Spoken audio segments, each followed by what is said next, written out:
Today we're diving into a really powerful story about healing and belief.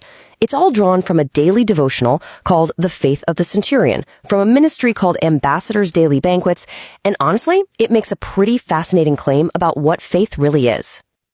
You know, the entire message really boils down to this one simple question.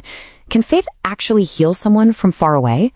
This devotional takes a classic story and argues that the answer is a huge, resounding yes. And here it is.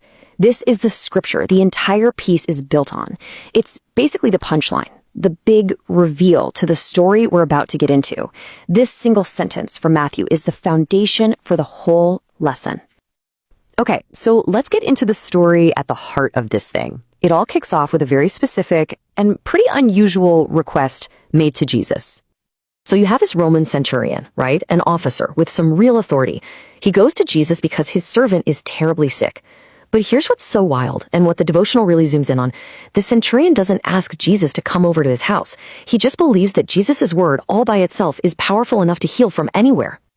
So this story isn't just about the request. It's really about the type of faith that was behind it, which was just extraordinary.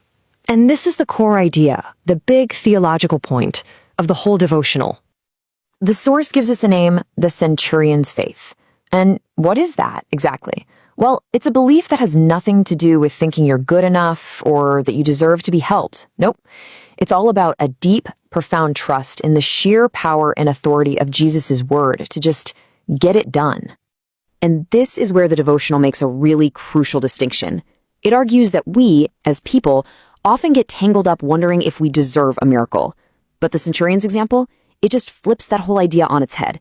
It's not about how good you are. It's about being absolutely confident in Jesus' power. So here's the bottom line. The author is saying that this specific kind of faith, this unwavering belief in divine authority, no matter the circumstances, is the essential ingredient. It's the key to supernatural healing and miracles.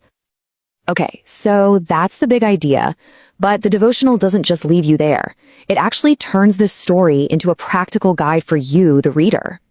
So it translates this whole story into a 3-step call to action. First, you reflect. You look inward at your own faith. Then, step 2 is to speak. You move that faith outward. You declare what you need. And the final step, of course, is trust. A solid, confident belief that your declaration is going to be met with a response. And this quote just perfectly captures that mindset.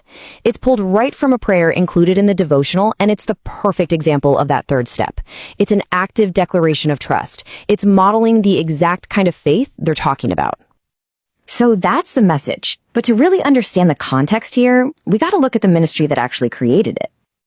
This piece was written by David F. Nafulu of Ambassadors Daily Banquets. They're a ministry that's headquartered in Lagos, Nigeria, which gives you a sense of the global perspective behind the message. And it's pretty clear that this theme of healing and miracles is really central to the author's work. The devotional even recommends several other books he's written, and, well, look at the titles. They're all focused on this same core topic.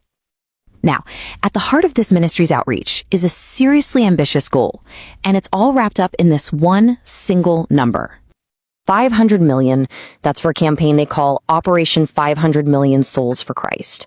And the devotional is a direct invitation for readers to get involved, whether that's through prayer, volunteering as a missionary, or through financial support.